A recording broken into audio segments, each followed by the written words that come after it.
Hello বন্ধুরা, আপনারা দেখছেন তাসনিম অনলাইন সেবা ইউটিউব চ্যানেল। তো বন্ধুরা, মাননীয় মুখ্যমন্ত্রী মমতা ব্যানার্জির জনকল্যাণে একাধিক প্রকল্পের সূচনা করেছেন। এমনই একটি প্রকল্প তিনি 2024-এর লোকসভা ভোটের আগে বাজেট পেশ করার সময় ঘোষণা করেন, যার নাম হলো সমুদ্র সাথী প্রকল্প। এর আগে 2021 সালে শুরু করা মমতা ব্যানার্জির প্রকল্প লক্ষ্মীর ভাণ্ডার মানুষের অগাধ ভালোবাসা পেয়ে অসামান্য জনপ্রিয়তা লাভ করেছে।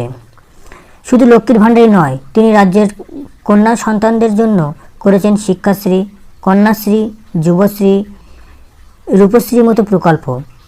কন্যাশ্রী প্রকল্পের জন্য তিনি বিদেশের মাটিতে পুরস্কারও পেয়েছেন।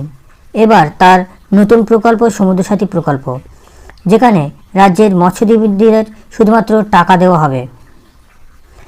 চলতি বছরের এপ্রিল মাস থেকে এই প্রকল্পের অধীনে টাকা দিতে শুরু করে রাজ্য সরকার। মূলত 2 কিস্তিতে 10,000 টাকা আবেদনকারীদের এই প্রকল্পের মাধ্যমে দেওয়া হবে। তো মমতা ব্যানার্জির এই প্রকল্পের জন্য 200 কোটি টাকা আপাতত বরাদ্দ করেছেন।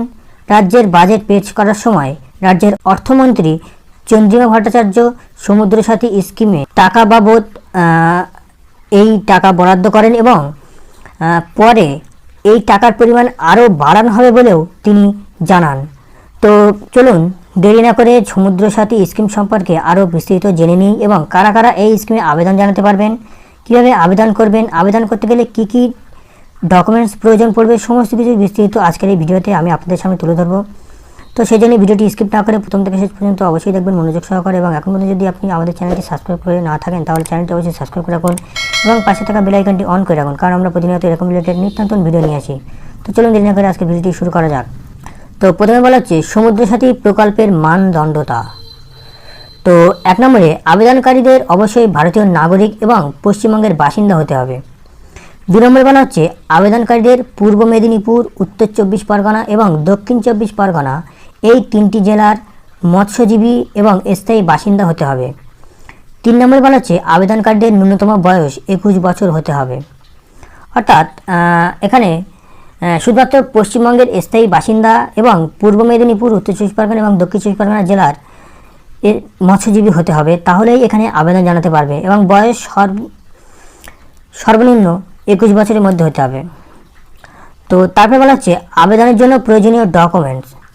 এখানে আবেদন করার জন্য প্রার্থীদের বিশেষ কিছু ডকুমেন্টস প্রয়োজন নেই। এই জন্য লাগবে অনলাইন থেকে ডাউনলোড করে নির্ভুলভাবে ফিল আপ করা আবেদনপত্র, আধার কার্ড, ভোটার কার্ড, ব্যাংক অ্যাকাউন্টের যাবতীয় তথ্য এবং মৎস্যজীবীদের রেজিস্ট্রেশন কার্ড বা মৎস্যজীবী হিসেবে আপনার পরিচয়পত্র। অর্থাৎ এখানে আবেদন করতে গেলে আপনাকে আপনার আধার কার্ড, ভোটার আই কার্ড, ব্যাংকের অ্যাকাউন্ট এবং মৎস্যজীবী যে একটা রেজিস্ট্রেশন কার্ড আছে সেটাও কিন্তু আপনার লাগবে। যদি না থাকে তাহলে আপনি কিন্তু আবেদন করতে পারবেন না। তো এখানে অনলাইন থেকে আপনাকে ফর্ম ডাউনলোড করতে হবে এবং নির্ভুলভাবে ফিল আপ করে এই সমস্ত কাগজপত্রগুলি দিয়ে আপনাকে আবেদনপত্রটি জমা করতে হবে। তো আবেদন কিভাবে করবেন বলছে, আপনারা নিজেদের স্থায়ী এলাকার মৎস্য সম্প্রসারণ অধিকারিকের কাছে গিয়ে সেখান থেকে সমুদ্র সাথী স্কিমের ফর্ম সংগ্রহ করে জমা দিতে পারেন। এছাড়া মৎস্যজীবীদের অনলাইন পোর্টালের মাধ্যমেও আপনারা ফর্ম ফিল আপ করে জমা করতে পারেন। সাথে রাখতে হবে জমা দেওয়া ফর্মের 1 কপি জেরক্স।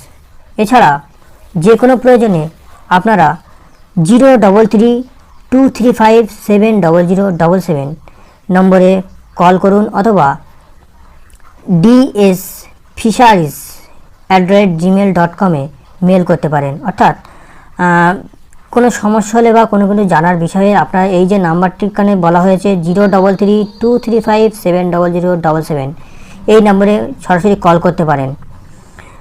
তো এখানে 2 রকমভাবে আবেদন করার কথা বলা হয়েছে। অফলাইনের মাধ্যমেও করা যেতে পারে অথবা অনলাইনের মাধ্যমেও করা যেতে পারে। তো অফলাইনে করতে গেলে আপনাকে যে মৎস্যজীবী আধিকারিক অফিস আছে সেখানে যেয়ে আপনাকে সেই অফিসারের কাছ থেকে একটা ফর্ম নিতে হবে এই সমুদ্র সাথী স্কিমে আবেদনের জন্য। সেই ফর্ম নিয়ে সেই ফর্মটি নির্ভুলভাবে ফিল আপ করে যে ডকুমেন্টসগুলোর কথা উপরে বলা হয়েছে সেই ডকুমেন্টসগুলো এর সঙ্গে দিয়ে ফর্মটি ওখানে জমা করতে হবে। আর জমা করার আগে অবশ্যই আপনি ফর্মটিকে 1 কপি ফিল আপ করার পর জেরক্স করে নেবেন, সেটাকে রিসিভ কপি হিসাবে অফিসের কাছ থেকে সই দিয়ে রিসিভ কপি করে নেবেন।